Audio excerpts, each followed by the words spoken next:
அரசியல் வரலாற்றில் பல்வேறு ஆவணங்கள் காலத்துக்கு காலம் வெளியிடப்பட்டிருக்கின்றன. அவை அறிக்கை தயாரிப்பதற்கான குழுவினால் உருவாக்கப்பட்டது. இக்குழுவில் பேராசிரியர் கணேசலிங்கம் கலாநிதி சர்வ மட்டங்களில் இருந்து ஆலோசனைகளை பெற்றுக் கொண்டது. தாயகத்துக்கு உள்ளேயும் வெளியேயும் இருந்து பெற்றுக்கொள்ளப்பட்ட கட்சிகளிடமிருந்து ஆலோசனைகளும் திருத்தங்களும் பெறப்பட்டது. ஆகியவற்றின் கூட்டு உழைப்பு தமிழ் தேசிய பரப்பில் உள்ள பெரும்பாலானவர்களின் கூட்டு உழைப்பு. இது ஒரு கூட்டு ஆவணம் என்று கூட சொல்லலாம். 2024ஆம் ஆண்டு தமிழ் தேசிய பொதுக்கட்டமைப்பு பல்வேறு வழிகளில் போராடி வருகின்றது. இப்போராட்டத்தின் ஒரு வழிமுறையாக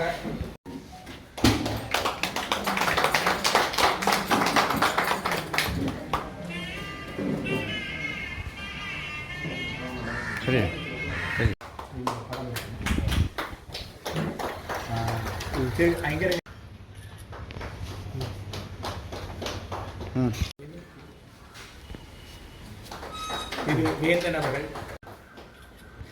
இப்பொழுது நாங்கள்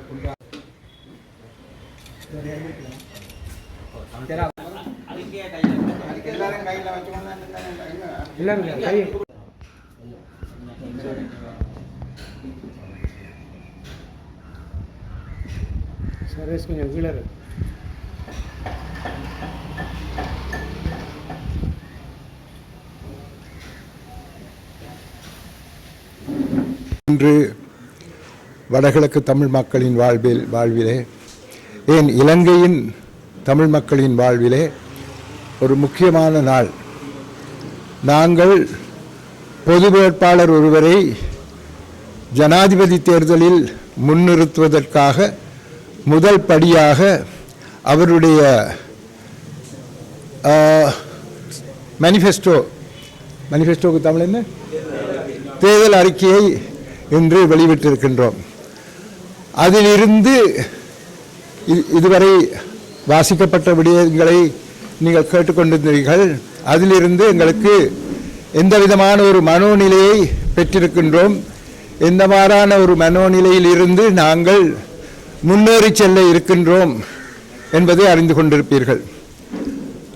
முக்கியமாக தமிழ் மக்களினுடைய ஒரு அடையாளமாக திரு அரியநேத்திரன் அவர்கள் எங்களால் தேர்ந்தெடுக்கப்பட்டிருக்கின்றோம். அவர் ஒரு தகுதி மிக்கவர், மக்களோடு சேர்ந்து வாழ்ந்து வந்தவர். அதன் காரணத்தினால் மக்களை அடையாளப்படுத்தும் ஒருவராக அவரை தேர்ந்தெடுத்திருப்பது சாலச் சிறந்தது. அதுவும் கிழக்கு மாகாணத்தில் இருந்து வருவதால் அவருடைய முக்கியத்துவம் இன்னும் மேன்மை அடைகின்றது.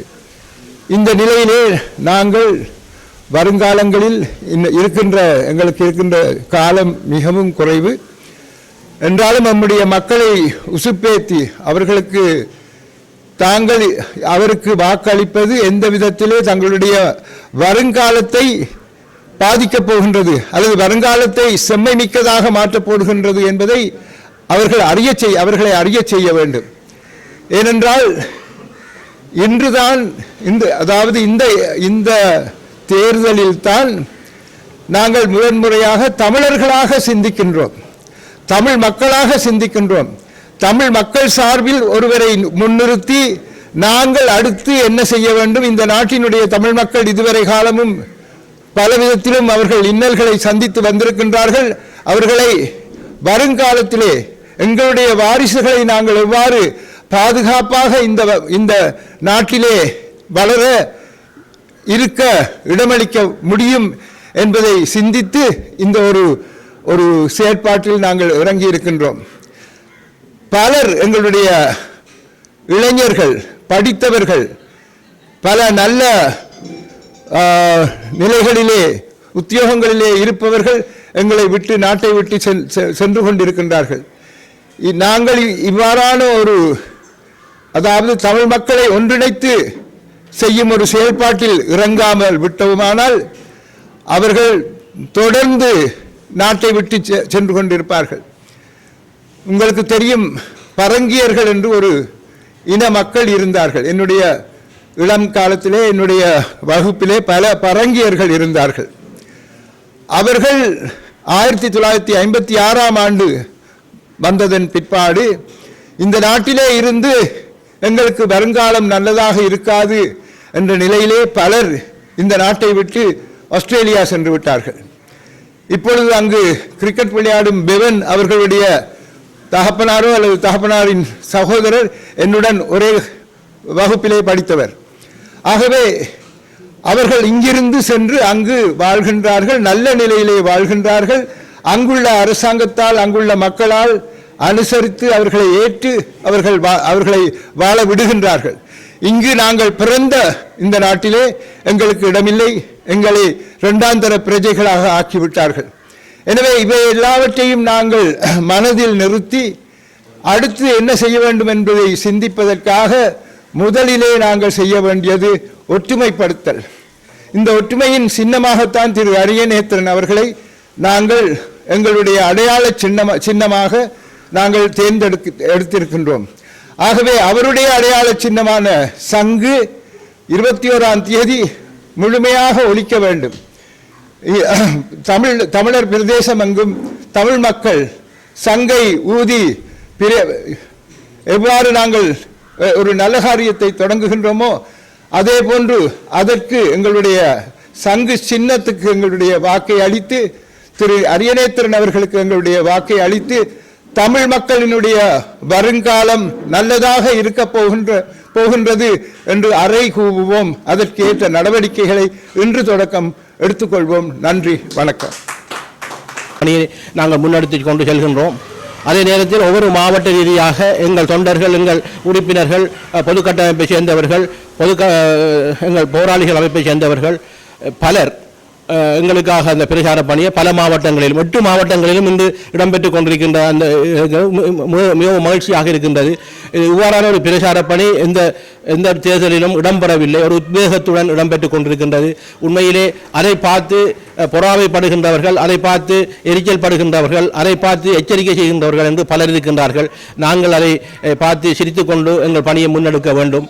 ஆகவே மற்ற பலர் விமர்சிக்கின்றார்கள் அல்லது பலர் குறை கூறுகின்றார்கள் என்றால் அவர்களை நாங்கள் எடுத்து அவர்களை நாங்கள் பிரபல்யப்படுத்த வேண்டிய அவசியம் இல்லை என்று நான் நினைக்கின்றேன். ஆகவே தவறுகள் என்பது எல்லோரிடமும் இருக்கின்றது. தவறுகளை திருந்துவார்கள். 22ஆம் தேதி வருகின்ற முடிவை பார்த்து திருந்து இதை ஒன்றிணைய வேண்டும்.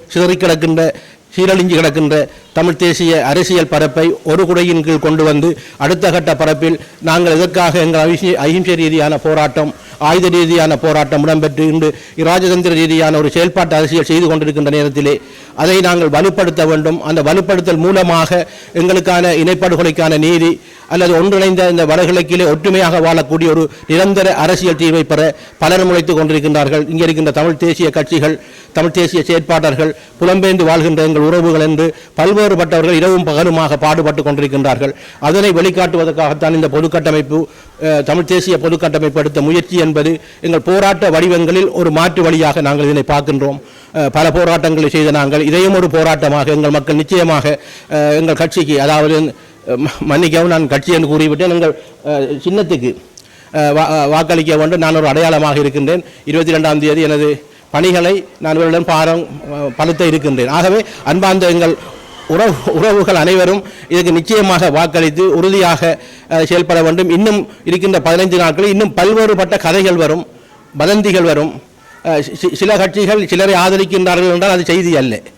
சில கட்சிகள் சங்கை ஆதரிக்கின்றார்கள் என்றால் தான் அது செய்தி. ஆகவே அதை நாங்கள் பெரிதாக பார்க்கவில்லை. எங்களுக்கு தெரியும் முடிவு எவ்வாறு வரும் என்று நான் கட்சியின் பெயரை கூட நான் கூறவில்லை.